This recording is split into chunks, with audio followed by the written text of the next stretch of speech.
Good morning friends, Mishra sir mining class YouTube channel में आपका स्वागत है। आज के वीडियो में, आज की क्लास में मैं आपके लिए लेकर आया हूं 2024 डीजीएमएस सर्कुलर, जो कि पांचवा नंबर का डीजीएमएस सर्कुलर नंबर पांचवा 2024 जो कि 23 अगस्त 2024 को पब्लिश हुई है प्रभात कुमार सरकार साहब, डीजी साहब, डीजीएमएस साहब के द्वारा। तो उसमें नंबर ऑफ जो इलेक्ट्रिकल सुपरवाइजर या नंबर ऑफ इलेक्ट्रिशियन आपके माइंस में मशीन के हिसाब से, शिफ्ट के हिसाब से या पैनल के हिसाब से जो अपॉइंट करने के लिए कही गई है, उसमें बताया गया है जो CEAR 2023 का जो रेगुलेशन नंबर 117 है, जिसमें कि सुपरवाइजर की बात की गई है। सुपरवाइजर की संख्या अपने माइंस में कितनी होगी, इलेक्ट्रिकल सुपरवाइजर की संख्या अपने माइंस में कितनी होगी या मशीन के हिसाब से कितनी होगी, इसकी संख्या को क्लेरिफिकेशन किया गया है। तो मैं जो है आता हूं इसके साथ ही मैं आपको बताऊंगा कि रेगुलेशन 2 जो CMR रेगुलेशन CMR 2 का जो आपके बी नंबर से स्टार्ट होने वाले हैं, बी लेटर से स्टार्ट होने वाले जो डेफिनेशंस हैं, बी लेटर से स्टार्ट होने वाले डेफिनेशंस, तो उनके बारे में बताऊंगा। तो चलिए मैं यहां पर आपको पहले वो डीजीएमएस सर्कुलर को शेयर करता हूं और उसके बाद फिर मैं जो है उसकी संख्या बताने का प्रयास करता हूं।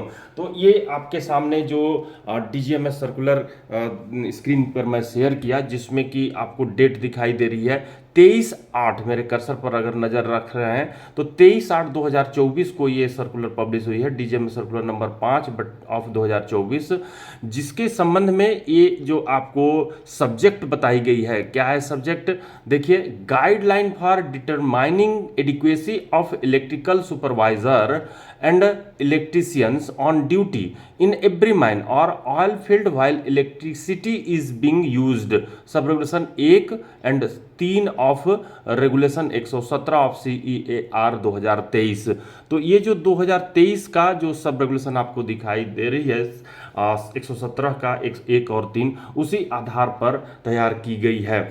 तो इसमें जो आपकी एक नंबर, जब हम लोग 117 CEAR 117 की बात करते हैं, तो उसमें आपको बताया गया है कि जो इलेक्ट्रिकल सुपरवाइजर्स हैं या इलेक्ट्रिकल सुपरवाइजर 117 का 1 में बताया गया है कि जो इलेक्ट्रिकल सुपरवाइजर हैं उनकी संख्या कितनी होगी, वो डीजीएमएस उसको निर्धारित करेंगे।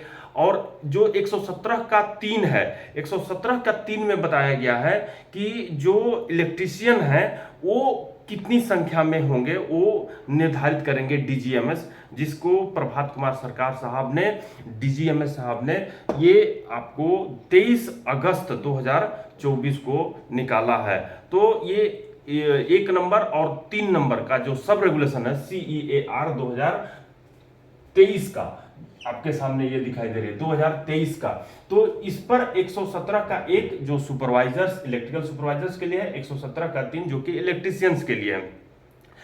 अब यहां पर मैं माइन को कैटेगराइज किया हूं, वो 3 पेज की, 4 पेज की है, तो उसको मैं एक टेबल के रूप में बना दिया हूं। आप भी अपने टेबल के रूप में बना करके रखिए, आपके एग्जामिनेशन के लिए, चाहे सेकंड क्लास हो, फर्स्ट क्लास हो, ओवरमैन हो, उनकी एग्जामिनेशन में पूछ सकती है।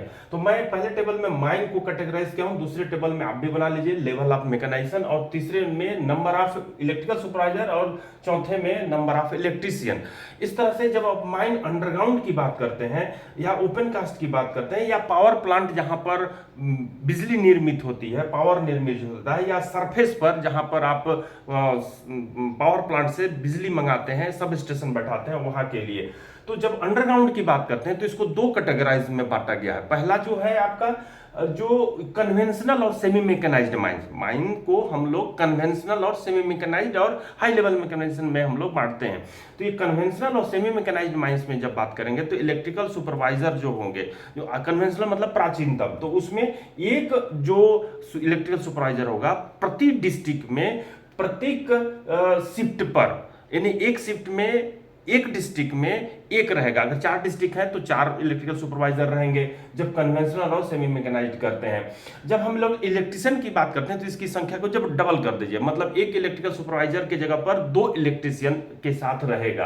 तो एक इलेक्ट्रिकल सुपरवाइजर के साथ 2 इलेक्ट्रिशियन रहेगा पर डिस्ट्रिक्ट में, पर शिफ्ट में।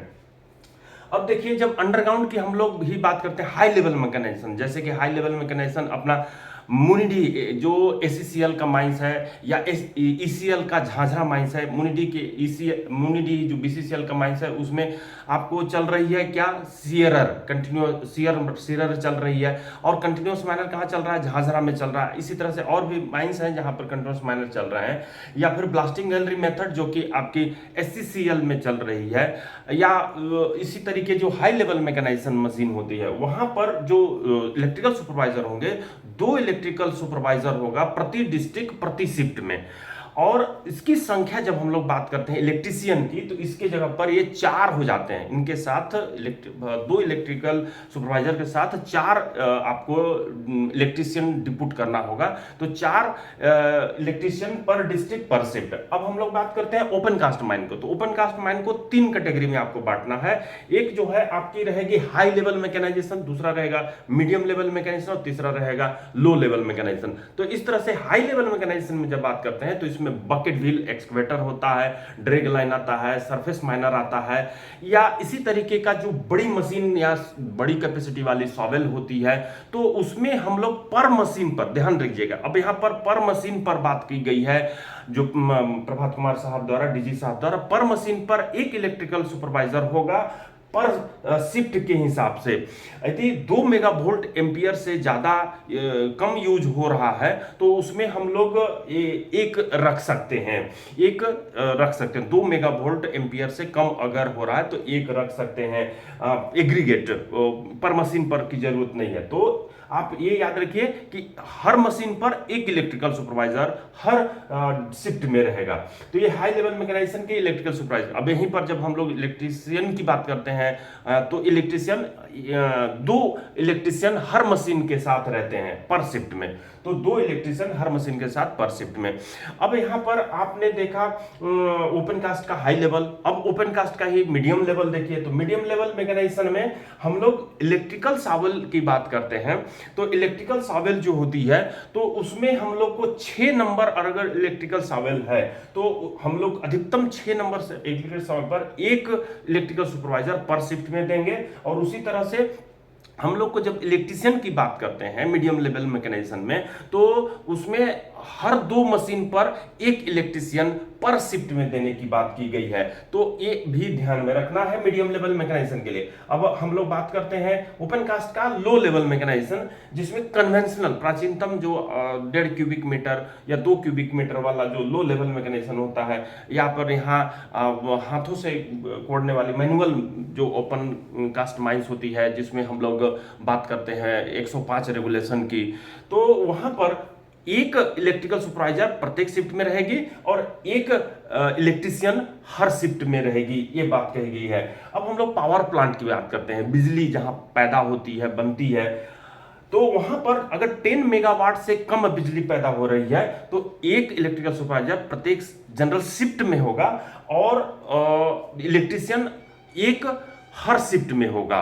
तो ये बात की गई 10 मेगावाट से कम के लिए। लेकिन 10 मेगावाट से अधिक के लिए रहेगा तो जो इलेक्ट्रिकल सुपरवाइजर की संख्या है एक हर शिफ्ट में इलेक्ट्रिकल सुपरवाइजर की देने की बात है। 10 मेगावाट से ज्यादा जब बिजली पैदा होती है तो एक हर शिफ्ट में देने की बात की गई है। और एडिशनल में जब हम लोग उसकी बात करते हैं हर शिफ्ट में, तो एक तो जनरल शिफ्ट में रहेगी ही इलेक्ट्रिशियन और एक इलेक्ट्रिशियन आपको हर शिफ्ट में देने की बात की गई है।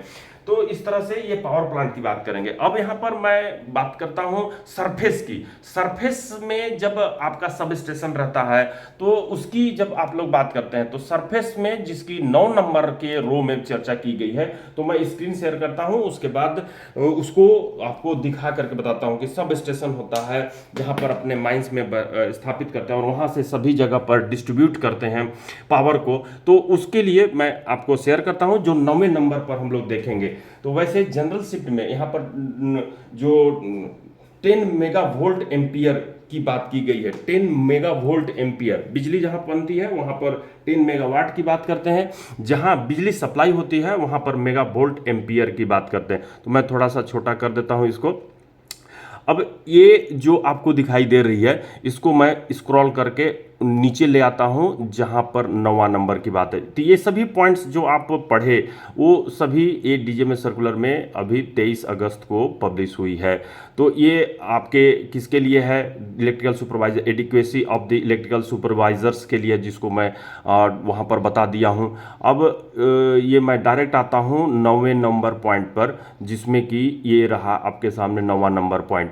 तो ये स्क्रीन पर दिखाई दे रही है, देखिए। Surface for the surface installation of A mine consisting of sub station, switch station, distribution line and other electrically operated machinery equipment at least one electrical supervisor in each shift shell be appointed for operation and maintenance. यानी कि एक electrical supervisor हर shift में रहेगा जहां पर आप sub station बैठाए हुए हैं। Provided that where the aggregate installed capacity of the substation is more than 20 mega volt ampere. अगर सभी जो पावर है उसको मिलाकर 20 मेगावोल्ट एम्पियर से ज्यादा होता है, तब वहां one additional electrical supervisor shall be appointed in each shift of the operation and maintenance. तब मेरे कर्सर के साथ नजर को मूव कर रहे होंगे तो आपको दिख रही होगी कि एक एडिशनल में आपको 20 मेगा वोल्ट एम्पियर से जब ज्यादा रहती है तब के लिए की जाती है। अब provided further that where the mine having ancillary installation like beneficiation plant, railway siding, coal handling plant and other like process equipment, one additional electrical supervisor shall be appointed in each shift for installation of aggregate load exceeding every 2 megawatt. अगर 2 megawatt से अधिक aggregate हो रही है तो प्रत्येक shift में जो अपॉइंटमेंट होगी, काहे के लिए जो एंसिलरी इंस्टॉलेशन होती है, सहायक होते हैं, जो बेनिफिशियंट प्लांट कहलाते हैं, रेलवे साइडिंग के लिए होते हैं, कोल हैंडलिंग प्लांट के लिए, सीएचपी के लिए होते हैं। तो ऐसे इक्विपमेंट के लिए एडिशनल इलेक्ट्रिकल सुपरवाइजर रखने की बात की गई है, जब तक कि जो है जब एग्रीगेट पावर जो है 2 मेगावाट से ज़्यादा होता है। तो ये आपने देखा 9वां नंबर। तो ये आप जो इलेक्ट्रिकल सुपरवाइजर थी उसके लिए देखा। अब मैं दिखाता हूं जो कि इलेक्ट्रीशियन के लिए है। तो इलेक्ट्रीशियन के लिए अब ये 10वां नंबर में all the appointed electrical supervisor shall B designated specifying area of jurisdiction by the competent authority. जो कॉम्पिटेंट अथॉरिटी है उनके द्वारा उनकी एरिया जो है स्पेसिफाई की जाएगी। If special cases the electrical inspector of the mines have may give relaxation for the appointment. तो वहां पर इलेक्ट्रिकल इंस्पेक्टर जो है रिलैक्सेशन भी दे सकते हैं पर्टिकुलर किसी कंडीशन के लिए। अब हम लोग आते हैं इलेक्ट्रीशियन पर। इलेक्ट्रीशियन के 9वें नंबर पर यहाँ पर आपको 2017 का 2023 का जो आपको 117 का 3 है उसमें इलेक्ट्रीशियन की बात की गई है और उसी आधार पर ये डीजीएमए सर्कुलर निकली है। 5वां डीजीएमए सर्कुलर 5/2024। तो इसके 9वें नंबर पर आते हैं। 8 नंबर तक के लाइन को आपको मैं बता चुका हूं, समझा चुका हूं बोर्ड पर, वो टेबल के थ्रू। जो सरफेस में सब स्टेशन की बात की जाती है वहां पर इसके लिए कही गई है 9वें नंबर पर। तो ये आपके सामने रहा 9वां नंबर, तो आप देख रहे हैं स्क्रीन पर। और इसमें जस्ट उसके डबल संख्या में हम लोग रखने का काम करते हैं। For the surface installation of the mine consisting of sub station, switch station, distribution line and other electrically operated machinery equipment at least 2 electrician in shift of the shell be appointed in operation. मतलब एक electrical supervisor रखने की बात वहां कही गई थी, यहाँ पर एक इलेक्ट्रिकल सुपरवाइजर पर के साथ 2 इलेक्ट्रीशियन रखने की बात कही गई है। Provided that where the aggregate capacity of the substation is more than 20 megavolt ampere. An additional electrician shall be appointed in each shift of operation and maintenance. तो यहाँ पर अगर 20 मेगावोल्ट एम्पियर से ज़्यादा का सब स्टेशन है तो उस केस में एक एडिशनल इलेक्ट्रीशियन रखने की बात की गई है, जैसा वहाँ पर भी कहा गया था कि एक एडिशनल रखी जाएगी electrical supervisor. Provided further that where the mine having ancillary installation like beneficial plant, railway siding, coal handling plant and other like process equipment, one additional electrician shall be appointed in each shift the installation aggregate load exceeding every 1 megawatt, every 1 megawatt से अधिक अगर ज़्यादा बिजली का हो रहा है तो उस केस में प्रत्येक शिफ्ट में एक एडिशनल इलेक्ट्रीशियन रखने की बात कही गई है। There the interest of the safety on arrangement manager all mines and oil field electricity being used are advise to strictly adhere to the, तो यहाँ पर कड़ाई से पालन करने के लिए कहा गया है डीजी द्वारा। और ये DGMS 23/8/2024 को प्रभात कुमार साहब का इसमें साइन आपको दिखाई दे रही है। तो इस तरह से हम लोग जाने कि इलेक्ट्रिकल सुपरवाइजर की या इलेक्ट्रिशियन की संख्या कितनी अपने माइंस में होनी चाहिए। मैं अब अगर आता हूं दूसरा टॉपिक लेकर के, जो CMR 2 में जो डेफिनेशंस बी लेटर से, बी अक्षर से जो प्रारंभ होने वाली डेफिनेशंस है, जिसमें मैं पिछले वीडियो में मैं डाला था बैंक्समैन। बैंक्समैन मतलब कि सरफेस पर पिट टॉप या इंक्लाइन के टॉप पर अपॉइंट किया गया वह व्यक्ति जिसे, जो कि सिग्नल देने के लिए या मैन मटेरियल की लोल हॉबीज की देखरेख करने के लिए नियुक्त किया गया रहता है, जिसको हम बैंक्समैन कहते हैं। अब बी से ही स्टार्ट होने वाला जो आपका लेटर है, बी से स्टार्ट होने वाला, उसको हम लोग जो है क्या कहेंगे, बूस्टर फैन। तो बूस्टर फैन क्या होती है उसकी मैं चर्चा करता हूं, जो कि बी से ही स्टार्ट हो रही है। तो बूस्टर फैन की जब बात करते हैं हम लोग, मैं बता देता हूं बूस्टर फैन।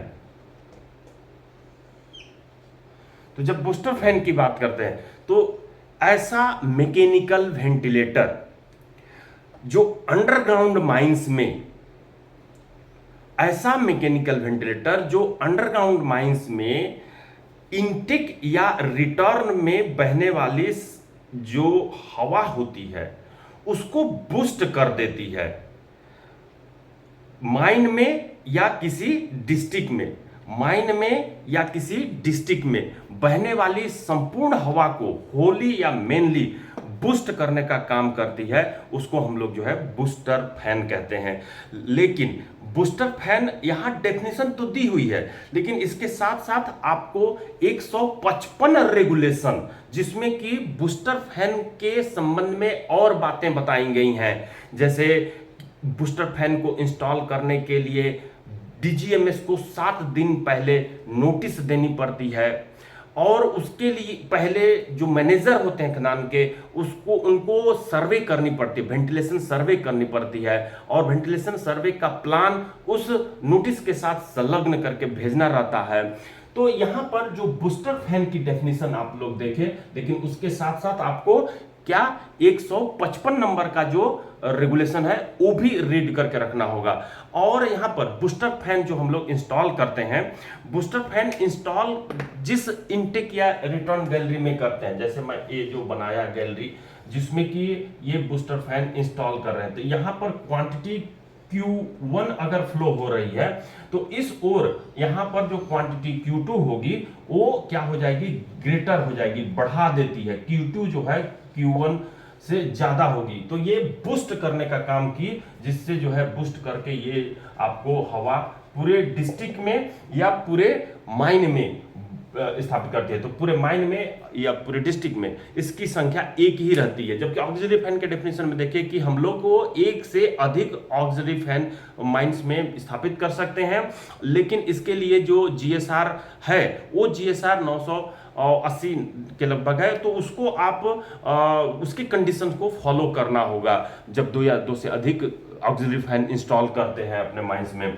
तो ये बूस्टर फैन है। और ये बूस्टर फैन जब आप इंस्टॉल करते हैं तो इसके रूफ, फ्लोर और साइड्स में आपको क्या जो नेक्ड कोल रहती है उसको आपको इन्फ्लेमेबल जो है रहती है उसको आपको कंक्रीट से ढलाई करनी है। तो ये 5 मीटर चारों तरफ आपको इसकी बात की गई है। तो 5 मीटर ये कहां बात की गई है, रेगुलेशन 162 का दूसरा नंबर में इसकी चर्चा की गई है। रेगुलेशन 162 का दूसरा नंबर में चर्चा की है। तो 155 नंबर रेगुलेशन और 162 नंबर सब रेगुलेशन, उसको भी आपको इसके साथ देखना होगा।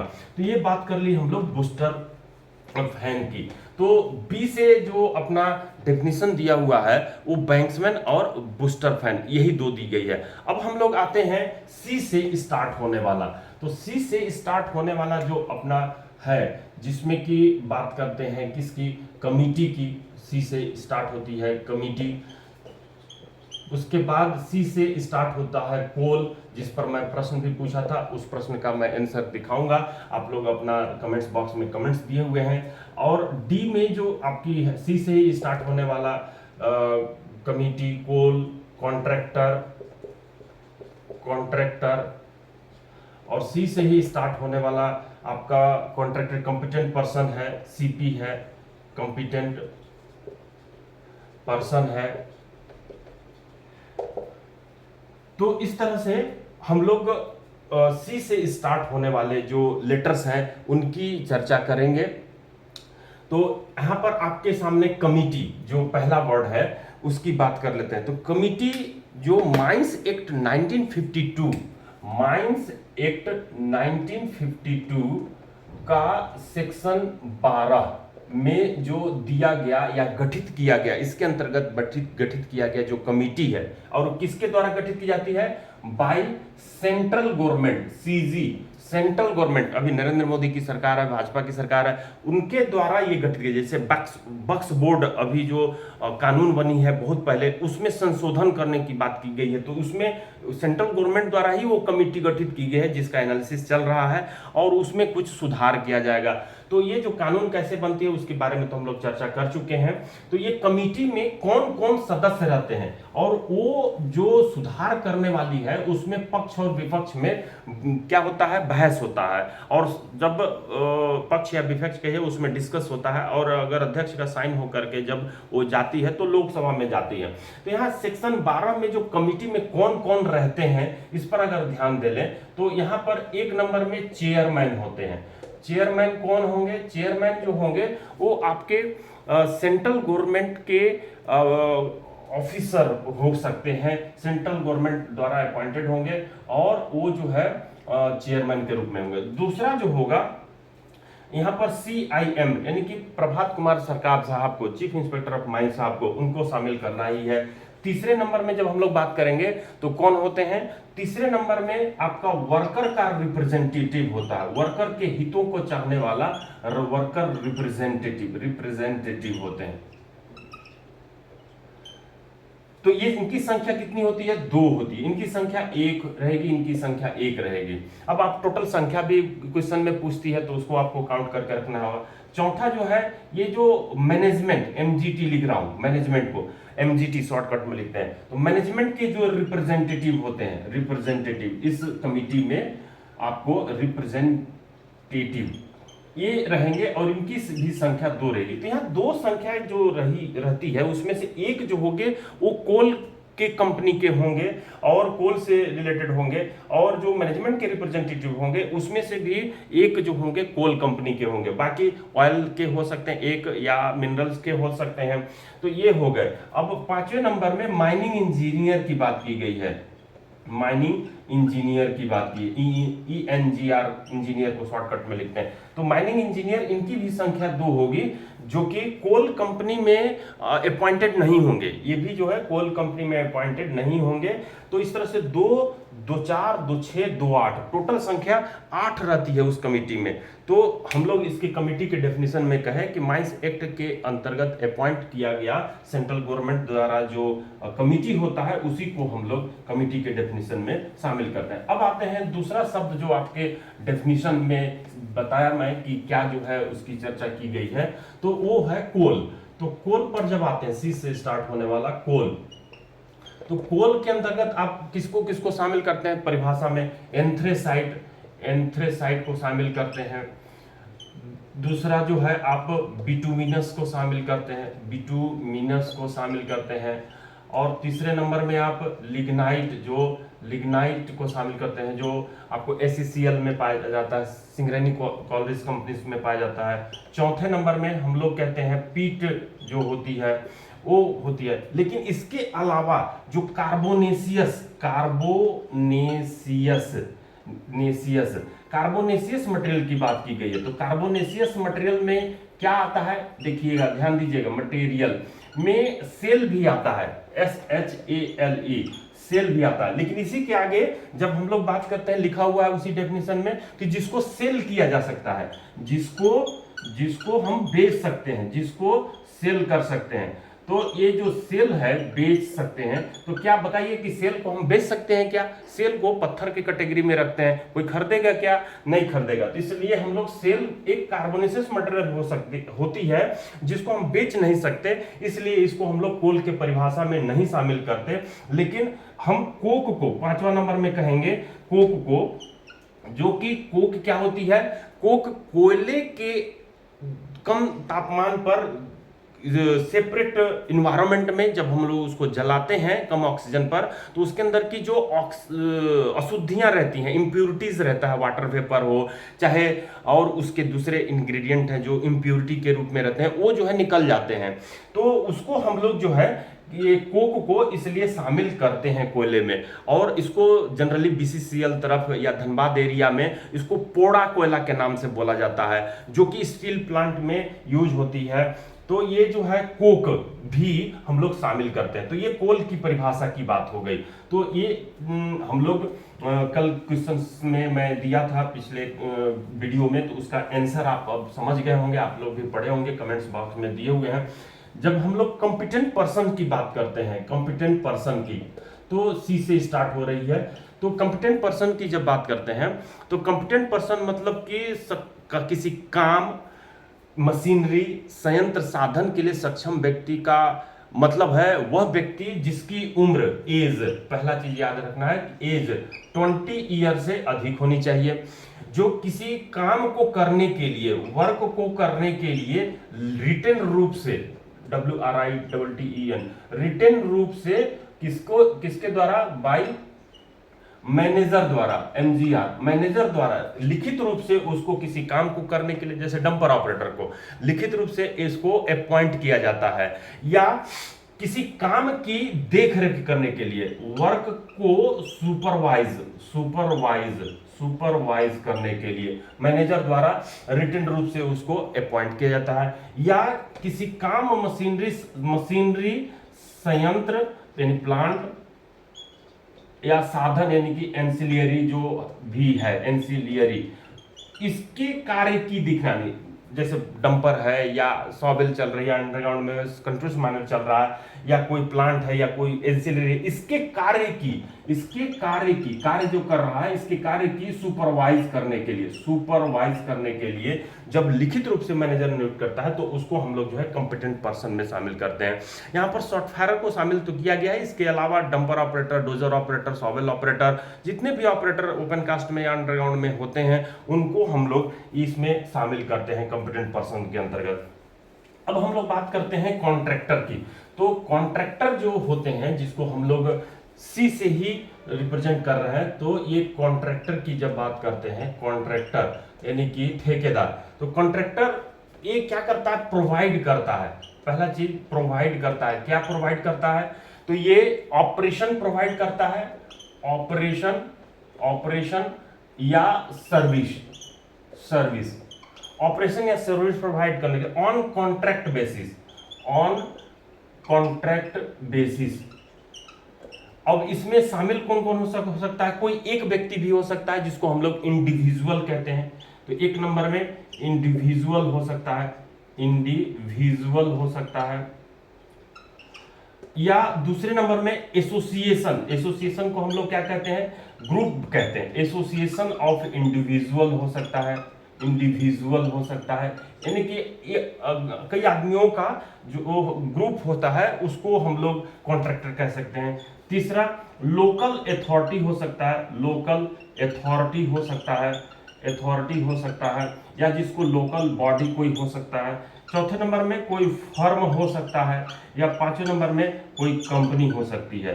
तो ये जो है जिसमें सब कॉन्ट्रैक्टर को भी, यानी कि कॉन्ट्रैक्टर जब अपनी कोई काम के पार्ट को किसी को और को सौंपता है तो उसको सब कॉन्ट्रैक्टर कहते हैं, तो उसको भी इसमें शामिल किया गया है। तो इस तरह से हम लोग कॉन्ट्रैक्टर का देखें। और C से स्टार्ट होने वाला जो भी आपके सामने था, मैं रखा अगर कोई छूट रही है तो उसको हम लोग शेयर कर रहे हैं, उसको देख लेते हैं। यहाँ पर कल हम लोग चर्चा करेंगे डी से स्टार्ट होने वाला जो डेफिनिशंस है उसको स्टार्ट करेंगे। यहाँ पर जो डी से स्टार्ट होने वाला है, जैसे कि डी से अपने वाला डीप होल, डीप होल, आप यहाँ पे डीप होल किसको कहते हैं? ऐसा होल जो 3 मीटर से अधिक गहरा रहता है और जो ओपन कास्ट में ब्लास्टिंग के ऑपरेशन के लिए किया जाता है, और वो जो है डीप होल कहलाती है। तो डी से और स्टार्ट होने वाला जो भी लेटर्स है उसको कल मैं वीडियो के तहत और नए सर्कुलर के साथ लेकर आऊंगा। तो आपके सामने स्क्रीन पर जो दिखाई दे रही है कल का प्रश्न का आंसर मैं दिखाता हूं, और आज तैयार हो जाइए आज के एक नए प्रश्न को लेने के लिए, और उसका जवाब अपने कमेंट्स बॉक्स में कमेंट्स के रूप में दीजिएगा। तो मैं ये दिखाना चाह रहा हूं, ये आपके स्क्रीन के सामने है, स्लाइड शो के तहत मैं बड़ा कर देता हूं। अब देखिए यहाँ पे बूस्टर फैन का डेफिनेशन लिखा हुआ है, means Mishra sir mining class CMR2 के तहत कॉन्टैक्ट नंबर आपको 9308063015 दी हुई है। तो ये आप देख रहे हैं। साथ ही जो पिछले क्लास का जो आंसर था जिसमें कि in which of the following not included in the definition in coal, तो कौन के डेफिनेशन में कौन शामिल नहीं होता ये पूछा गया है ना। In which of the following not included in the definition in coal, तो ये आपके सामने कल की प्रश्न का आंसर है नन ऑफ द बिलो। तो बिटुमिनस शामिल रहती है, आपको नॉट नहीं बतानी है कि कोल के डेफिनेशन में नहीं शामिल होती है। तो बिटुमिनस शामिल होती है, लिग्नाइट शामिल होती है, पीट शामिल होती है, कोक यहाँ पर नहीं शामिल होती है। तो यहाँ पर कोक शामिल होती है क्योंकि वहाँ पर परिभाषा में लिखा गया है कि कार्बोनेशियस अन्य कार्बोनेशियस मटेरियल, तो एक अन्य कार्बोनेशियस मटेरियल में कोक आता है, इसलिए कोक भी शामिल होगा। इसको आप टिक नहीं लगाइएगा तो गलत हो जाएगी। तो इसलिए आंसर ए आप अपना मैच कर लीजिए कि कौन सी आंसर होगी, क्योंकि कार्बोनेशियस मटेरियल मैं डेफिनेशन बता चुका हूं कि कार्बोनेशियस मटेरियल क्यों इसको कोक को शामिल किया गया। उसके अंदर से सेल को हम लोग शामिल नहीं करते, लेकिन कोक को हम लोग कोयले के अंतर्गत शामिल करेंगे, इसलिए कोक को शामिल किया और आंसर ए होगी। तो जो आंसर ई लिख के भेजे हैं वो करेक्ट कर लेंगे अपना। क्वेश्चन 4 देखिए, और मैं इसको स्लाइड शो के तहत बड़ा कर देता हूं, तो ये बड़ा हो गई।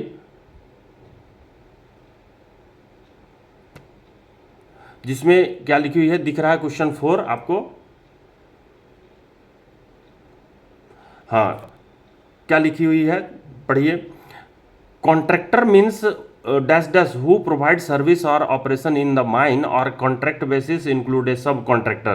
तो कॉन्ट्रैक्ट बेसिस पर उसको सर्विस प्रोवाइड करती है, ऑपरेशन प्रोवाइड करती है, जिसमें मीन्स क्या क्या हो सकता है? एसोसिएशन ऑफ इंडिविजुअल हो सकता है, कंपनी हो सकता है, फर्म हो सकता है, लोकल अथॉरिटी और लोकल बॉडी हो सकता है, और ऑल ऑफ दी अबव। तो इसमें हम लोग कहेंगे कि आंसर ई सही है, तो आंसर ई को आप टिक लगा सकते हैं, और जो लगाए हैं उनका ये आंसर सही होगा। तो आज के लिए मैं प्रश्न देने के पहले जो सी से हम लोग बी से बूस्टर फैन देख लिए थे, स्लाइड शो के तहत मैं इसको बड़ा कर देता हूं। तो ये जो आपको दिखाई दे रही है जो कि बूस्टर फैन का डेफिनेशन बता दिया, 155 रेगुलेशन भी इसके साथ पढ़ना है। कोल का डेफिनेशन बता दिया, जो मार्केटेड एज कोल सोल्ड जिसको हम लोग कर सकते हैं। यहाँ पर के रूप में कोल माइन मीथेन है, जिसको मैंने बताया means a natural gas recovered from the coal mine और पार्ट देयर ऑफ। तो कोल माइन मीथेन, जैसे यहाँ पर BCCL की एक माइंस है आमलाबाद माइंस। आमलाबाद माइंस में मीथेन गैस को निकाल करके उससे बिजली बनाने का काम किया जा रहा है, और ये कोल माइन मीथेन है, या ए से जब आप स्टार्ट करते हैं डेफिनेशन को तो एबेंडोनेड माइन मीथेन कहते हैं। तो ये एबेंडोनेड माइन मीथेन यानी कि माइन को बंद कर दिया गया है, उसके कोयले के बीच में या जो आप केव्ड है वहां से आप मीथेन को निकाल रहे हैं, तो वो मीथेन कहलाती है अपना एबेंडोनेड माइन मीथेन। और कोल माइन मीथेन यानी रनिंग माइन से जो निकाल रहे हैं, तो ये अमलाबाद BCCL में निकल रही है। इसके संबंध में आप ड्रेनेज सिस्टम, जो मीथेन ड्रेनेज सिस्टम कहते हैं, वो उसके 4 विधियां हैं, जिसका मैं यूट्यूब में अपलोड कर चुका हूं। कौन सा मेथड से अप्लाई करेंगे, डीजीएमएस के एग्जामिनेशन में पूछी जा रही है, सब्सिडी के एग्जामिनेशन में पूछी जा रही है। तो मेथेन और नरेंद्र मोदी की सरकार मेथेन को, जो कि हम लोग हवा में वेंटिलेशन से डाइल्यूट करके बाहर कर देते हैं, वेस्टेज के रूप में चली जाती है, तो इस मीथेन को सिलेंडर में बॉटलिंग करके हम लोग बेचने का काम कर सकते हैं। उससे हमको इनकम होगी, या डोमेस्टिक पर्पज में इस्तेमाल करें या इंडस्ट्रियल पर्पज में इस्तेमाल करें। तो वहां पर हम लोग जो है इन मीथेन का उपयोग करके कोयले को जैसे बेचते हैं वैसे मीथेन को भी निकालकर बेचने पर जोर दिया है। 218 से 236 नंबर के जो रेगुलेशन, उनके कीवर्ड और की पॉइंट मैं अपलोड कर चुका हूं। जैसे आप बोलिएगा यूट्यूब में सर्च में जब जाते हैं तो methane drainage system on Mishra sir mining class, तो आपको वो सिस्टम भी, मेथड भी आएगी, चारों मेथड, और साथ ही जो है वो उसके जो रेगुलेशन है उनके कीवर्ड और की नंबर 218 से 236 तक आएंगे। तो ये कोल माइन मीथेन, जिसको आप अमलाबाद या अन्य जगह पे प्लानिंग चल रही है निकालने के लिए, उसका देखा आपने। अब यहाँ पर कोल माइन मीथेन के बाद कमिटी हम लोग देख चुके हैं, सेक्शन 12 का कंपिटेंट पर्सन देख चुके हैं, कॉन्ट्रैक्टर देख चुके हैं। डीप होल ड्रिलिंग ब्लास्टिंग की बात करते हैं, तो डीप होल ड्रिलिंग ब्लास्टिंग के लिए तो डेफिनेशन आप देखेंगे ही, जो 3 मीटर से अधिक थी, लेकिन उसके साथ ही 194 नंबर का रेगुलेशन जिस पर जीएसआर 985 है, उसको भी आपको पढ़नी है। तो आज का प्रश्न आपके स्क्रीन के सामने दिखाई दे रहा है। आज का प्रश्न आप लीजिए और इसका आंसर कमेंट्स बॉक्स में दीजिए। क्वेश्चन 5 है, moving front of any working place और the in by end of any gallery, roadway और ड्रिफ्ट इज कॉल्ड। यानी कि वर्किंग प्लेस का आगे बढ़ता हुआ भाग जो गैलरी का इन बाई एंड होता है या रोडवे ड्रिफ्ट का इन बाई एंड होता है, उसको क्या कहते हैं? ऑप्शन ए कह रहा है ड्राइव, ऑप्शन बी कह रहा है वर्क, ऑप्शन सी कह रहा है बोर्ड, ऑप्शन डी कह रहा है फेस, ऑप्शन ई कह रहा है none of the above. Answer दीजिए कमेंट्स बॉक्स में फ्रेंड्स। क्वेश्चन 6 देखिए, workings in a mine where work has been temporarily stopped but which are accessible is called. तो वर्किंग जिसको हम लोग जो है टेम्परली स्टॉप कर दिए हैं, बट वो एसेसिबल है, जहां उसमें जाने योग्य है, तो उसको हम लोग क्या कहेंगे? डिसकंटिन्यूड वर्किंग कहेंगे, डिसयूज्ड वर्किंग कहेंगे, सी नंबर में अनयूज्ड वर्किंग कहेंगे, बोथ बी एंड सी कहेंगे, ई ऑल ऑफ द अबव कहेंगे। तो इसमें से कौन, तो इन दोनों 5वां और 6वां का आंसर है? कमेंट्स बॉक्स में कमेंट्स दीजिए। और नेक्स्ट वीडियो में इस के आंसर के साथ जो नई डीजीएमएस की सर्कुलर है जो आपके एग्जामिनेशन में आने वाले हैं उसको लेके आता हूं फ्रेंड्स। Thank you.